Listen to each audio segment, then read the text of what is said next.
Katie, are you at the market now? Yes, I just parked my car. Is everything okay? Do you need something from the store? I just got a call from my daughter. She told me she is pregnant. Bethany? Really? Congratulations! I am so excited. She has done such a good job. So we have to celebrate tonight. It's too bad she's not close to celebrate together. But I want to take pictures and send them her way. Alright then, shall we get some steak? Or did you have something specific in mind? A special recipe of yours, perhaps? You're the one cooking. I'm too busy dealing with my stuff. So, whatever you prefer is fine. Okay. Too bad she beat you, Katie. Are you referring to her getting pregnant before me? Duh. It's been, like 3 years since you've gotten married to Roy? Are you spending enough time with him? I'm sure it'll happen when the time is right for us. Please hang tight. I have been for 3 years now. What is wrong with you? I don't understand why you won't get pregnant. I agreed for you to live with me so that you can continue to work from home. You should have more time compared to couples who work full-time. And I do most of the housework. Who do you think took out the trash this morning? You. But I do all the cooking, cleaning, and washing every day. Here we go again. I let you live in my house for free, for God's sake. You have to pay me back somehow, don't you? I believe it's the other way around. You asked us to live with you. Don't talk back to me. Who do you think you are? Maybe Roy doesn't want to have a baby with you because you are like that. You're probably stressing him out. My relationship with your son is fine. Well, I hope that's true. Anyway, you're not getting any younger. You should be trying harder to get pregnant. You will reach menopause before you know it. I will keep that in mind. You better. Although, I might not be as happy about your baby now that my own daughter is having one. Anne, you don't have to be so mean. You're hurting my feelings. You should lose your attitude then. Have some respect for your mother-in-law, perhaps. Anyway, go get steak or whatever. You are to begin cooking as soon as you come home. Katie, what kind of crib do you think I should get Bethany? Rectangle? Oval? Are you sending her one? No, she's coming back here after the baby arrives. Is that so? Yes, we just decided on it on the phone. So I'm getting a crib for here. You can rent one these days. How long will she be here for? She's only coming to get help from you for the first couple of weeks, right? What do you mean, only a couple of weeks? You want my daughter to use a crib other people have contaminated just because she is using it for a short time? Ha! How cheap of you! That's not what I meant. You really don't get anything about raising a child, do you? Mothers become very sensitive about the smallest things when they have a baby, especially about items the baby might touch. I want my daughter to be comfortable with everything I prepare for them. So there will be no secondhand items in this house. I understand. One more thing. I need you to empty the room you use as your office. But you have kept Bethany's room? Yes, but she will need more space for the baby. I want her to have your room so that they get more light. Besides, that room was originally the best guest room in the house. It only became your office because Roy insisted on it. I never wanted it to be your office. All right then, I will clean out the room. Please do. It was greedy of you to use up so much space in the first place. I don't want you to use that room again, even after Bethany leaves. You don't even need an office. All you do is click, click, click.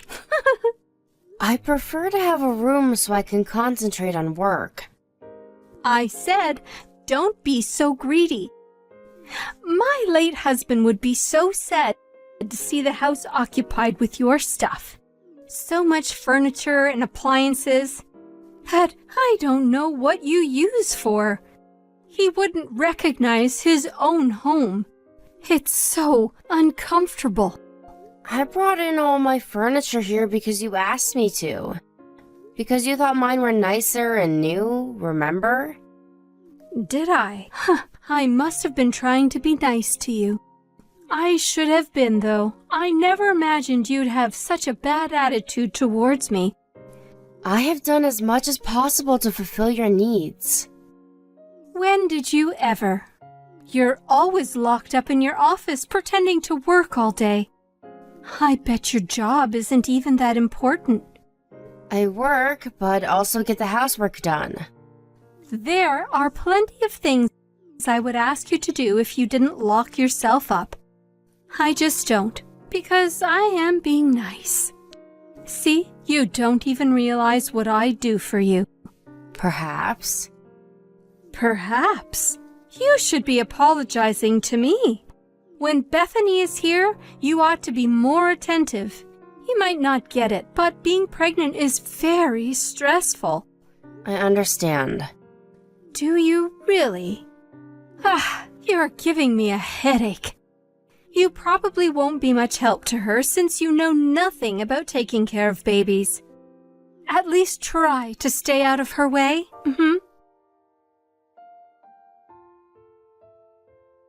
Hi, Anne. Sorry I'm late. My meeting took longer than I expected. I'm heading home now. I will prepare dinner as soon as I get back. No need. I'm ordering in. Sorry I couldn't cook tonight. Katie, in case you have forgotten, I have allowed you to keep your job because you said you are working from home. You never said anything about having meetings out in the city. This was irregular. My client wanted to have this important meeting face-to-face. I don't care what your client says. If you ever do it again, you will have to quit your job. I don't think it will happen again. You think? I have a strict routine to start dinner at 6:30 p.m. You have ruined my cycle. Sorry. I think I should just ask you to leave. You'd only be a nuisance to me and Bethany. Will you not come home and leave us alone for a while? Huh? What do you mean? I said, I'm kicking you out. Get it? You won't be any use. Rather, you just add more stress. Oh, well, are you sure? What? You make it sound as if I need you. I prefer you gone.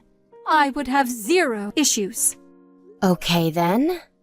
Don't come asking for help later. I will not feel sorry for you.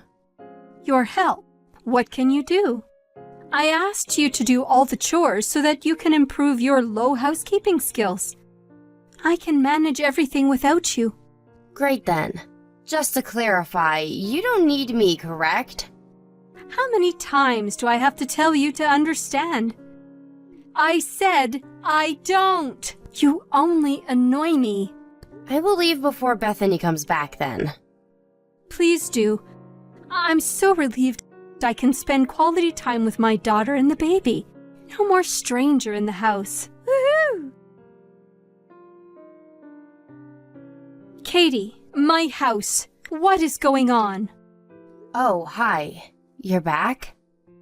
What is happening? Why is all of my furniture gone? I told you I was moving out today. Have you forgotten? Of course not. But why is the entire house empty? How am I supposed to live without any furniture or appliances? I bought most of it, remember? I'm sure I'm entitled to move it out with me. Is there any reason why I should leave my belongings with you? I live here. And I only meant for you to leave while Bethany is here. I never told you to get out for good. Oh, you didn't? You said you didn't need me at all. So I figured we were not living together anymore. Oh, you understood wrong then. But you said I was a nuisance, and that I would be no use to you or Bethany.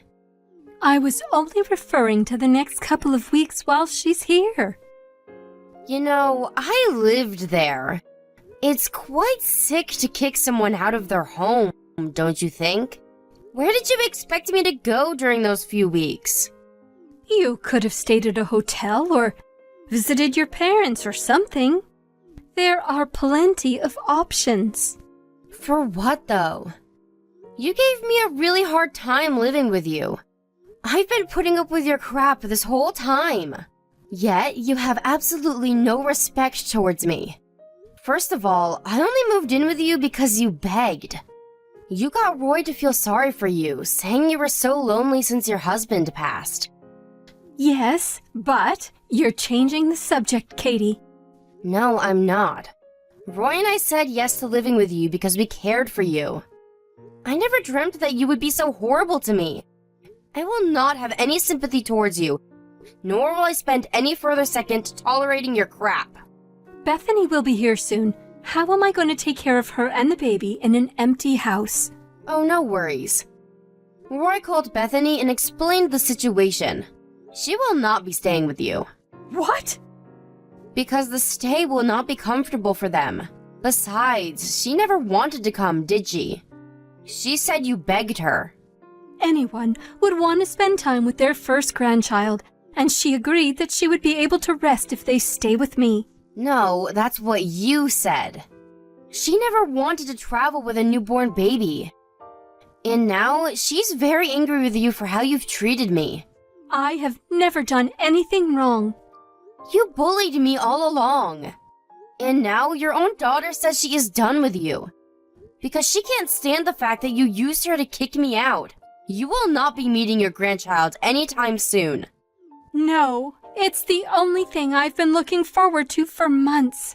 I'd react the same if I were in Bethany's shoes. I would feel so embarrassed if my mother was bullying my sister-in-law. I never bullied you. I was giving you advice as someone who has been a housewife for a very long time. You need to correct what you told Bethany. I will not, because I disagree. You promised to split the housework when we moved in, but that turned out to be a lie. I handled all the chores anyway, yet you verbally abused me every single day. So when you asked me to leave, I thought, hooray! Listen, Katie, I said those things because I only wanted you to become a better wife. Well, thankfully, Roy says I am a good wife. So yeah, have fun living on your own. I will not be returning ever. Katie, I am sorry. Please, come back. Nope, we already found a new place to live. Perhaps not right away. I was all wrong. You see, you were so nice to do what I always wanted you to do. So I depended on you a little too much. Is that so? But no means no. Considering what you have done and said to me, I refuse to live with you. Never, ever. I will do all of the housework if you come back. You won't have to worry about anything. You'll be able to concentrate on your work then, right? Why? I thought you said you can manage everything without me. I don't want to live here on my own. Besides, how am I supposed to live in a house without any furniture or appliances? Just buy them. Decorate it as you wish, so that it becomes comfortable again. You didn't like how my things were occupying your house anyway. Now you can do whatever you want. I didn't mean it. Oh, so you just said it to hurt me? There must be something seriously wrong with you then. I'm sorry. I'm really, really sorry. I am deeply sorry for everything I have done. It's too late, Anne. You're the one who kicked me out. All I did was listen to you. I thought you'd be happy since you won't have a stranger in the house anymore. Anne tried to reach me many times after our last conversation. I, of course, blocked her and deleted her from my smartphone. She contacted Roy, too, but he was too angry to let her make any excuses. He's been ignoring all her messages since then. Bethany is too furious about what happened and stopped talking to her mother. She had her baby recently, but Anne has not met her grandchild. I felt very sorry that Bethany and her baby were put in the middle of our fight. But to my surprise, Bethany was thankful that I told her what her mother had done to me. Bethany was already tired of her mother telling her what to do during pregnancy on the phone every day. So she was actually relieved that she didn't have to stay with Anne after the baby arrived. Anne, despite calling me a nuisance and all, was quite shocked that I moved out of the house with my husband. She has become a complete introvert and never leaves her house now. But I do not feel sorry for her. I never agreed to take the sandbag role so that Anne could relieve her stress. I will not be living with her ever again. I hope someday she understands that she brought everything upon herself and is able to repent her own actions. After 6 months since moving out, I found out I was pregnant with my first child. I think it took me a while to get pregnant because my body knew I was not in the right environment to get pregnant living with Anne. Right now, I'm glad I don't have to spend my maternity life around her. We're counting down the days to meet our baby, and grateful to be spending our time in pure happiness and peace.